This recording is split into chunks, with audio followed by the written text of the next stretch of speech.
OBC नेते प्राध्यापक लक्ष्मण हाके आज बारामतीच्या मोरगाव येथे दाखल झाले आहेत.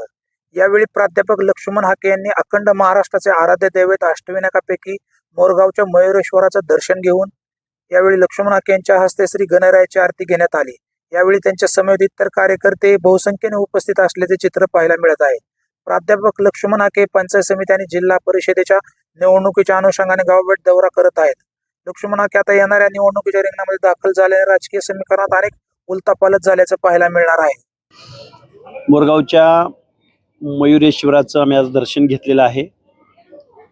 बारामतीमध्ये नगर परिषदेच्या निवडणुकीमध्ये जसं आम्हाला यश मिळालं त्याच पद्धतीनं बारामती जिल्हा परिषद आणि पंचायत समितीच्या निवडणुकीमध्ये बारामती तालुक्यातील शोषित, वंचित, पीडित, कष्टकरी, शेतकरी या सर्व माणसांचे प्रतिनिधी पंचायत समिती असेल किंवा जिल्हा परिषदेमध्ये पोहोचावेत या दृष्टिकोनातून आम्ही जनसामान्यांची संवाद साधण्यासाठी आज पहिल्यांदाच आम्ही मोरगावच्या गणपतीचं दर्शन घेतलेलं आहे, साकडं घातलेलं आहे आणि बारामतीमधल्या ग्रामीण परिसरामधल्या जनतेशी, शेतकऱ्याशी संवाद साधत आहोत. तुम्ही खऱ्या अर्थाने जिल्हा परिषद आणि पंचायत समिती बारामतीतून निवडणुकीचा रणनीती आखली असं म्हणाल? रणनीती म्हणण्यापेक्षा पब्लिकच्या मनात काय आहे, जनतेच्या मनात काय आहे ते आम्ही जाणून घ्यायला आलेलो आहोत. जनतेच्या मनात जर दुसरं काय असेल तर तरी विचार करावा लागेल आम्हाला. पण आता जनतेच्या फीडबॅक घेऊन आम्ही पुढची रणनीती आखणार आहोत. माझ्याबरोबर आता सध्या बारामतीमध्ये 2 नंबरचं मतदान घेणारे काळूराम आहेत. त्यांच्या मुलीला विजय सुद्धा मिळालेला आहे. त्यामुळं सामान्य माणसं एकत्र आली की भल्या भल्या माणसांना त्यांची जागा दाखवू शकतात. हे नगर परिषदेच्या निवडणुकीमध्ये बघायला मिळालेलं आहे.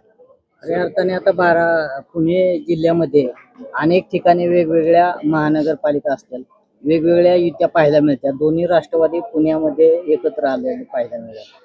हे बघा, हे एकच होते, एकच राहणार आहेत.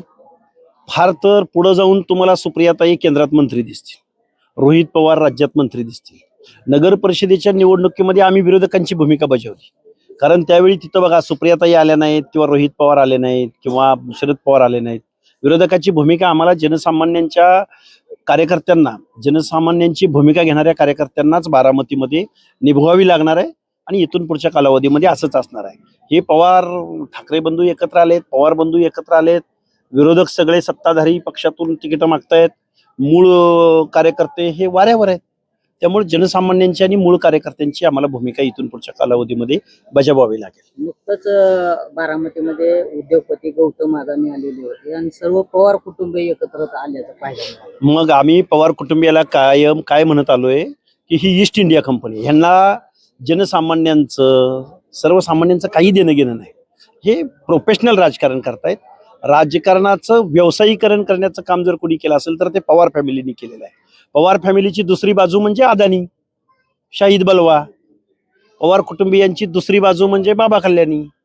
पवार कुटुंबियांची दुसरी बाजू म्हणजे पंचकल्याण ग्रुप, काय तो पुण्यामध्ये आहे तो, किंवा लवासा ग्रुपमध्ये काम करणारी माणसं. त्यामुळे पवार हे पहिल्यांदा व्यावसायिक आहेत आणि मग राजकारणी. तो बुरलं सुरलं तर मग कुठंतरी सामान्य माणसांची भाषा, ते त्यांना त्याच्यामध्ये वेळ नाही. सुप्रियाताई काल परवाच बोलल्या की आम्हाला रोजचा दिवस नवीन असतो. नवीन असतो म्हणजे काय, हे राजकारण नावाला आहे, व्यवसाय करतात. पुण्यामध्ये अजित पवार यांनी गुंड असलेल्या प्रवृत्तीच्या लोकांना उमेदवारी दिली, कसं पाहताय? मुळात दादा बोलतात एक आणि करतात एक. काकांचा वसा आणि वारसा ते पुढं अतिशय जोमानं पुढे चालवतील. बारामती तालुक्याच्या जिरायत भागाचा तुम्ही हा दौरा करताय. हे बघा, जिरायत भाग असो की बागायत भाग असो, जनसामान्याला काहीच भेटलेलं नाही.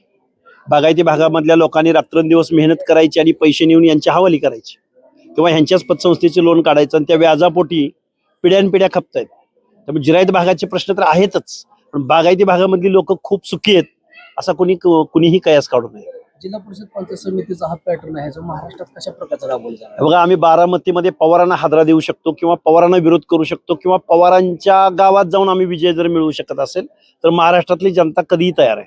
महाविकास आघाडी असेल किंवा हे असेल महायुती असेल, यांच्याकडून तुम्हाला प्रस्ताव आला तर कुणासोबत जाण्याचा प्रस्ताव वगैरे सोडा हो. प्रस्ताव आम्ही सर्वसामान्यांची भाषा बोलणारी, रोकटोक बोलणारे, परखड बोलणारी माणसं आहोत. तेव्हा प्रस्ताव कशाचा येणार आहे? प्रस्ताव आम्ही लढणार आहोत. आम्ही समर्थ विरोधकाची भूमिका महाराष्ट्रात बजावणार आहोत. राज्यात अनेक ठिकाणी युत्या झाल्या, आघाडीच्या बिघाड्या झाल्या, संपूर्ण राजकारणाचा खोळंबा झाला. कसं पाहतो? हे बघा, महाराष्ट्रामध्ये कोण सत्तेत आहे आणि कोण विरोधात आहे हे आता लोक विसरून गेलेत. एखाद्या नेत्याचं नाव विचारलं आणि याचा पक्ष विचारला तर जनसामान्याला सांगता येत नाही.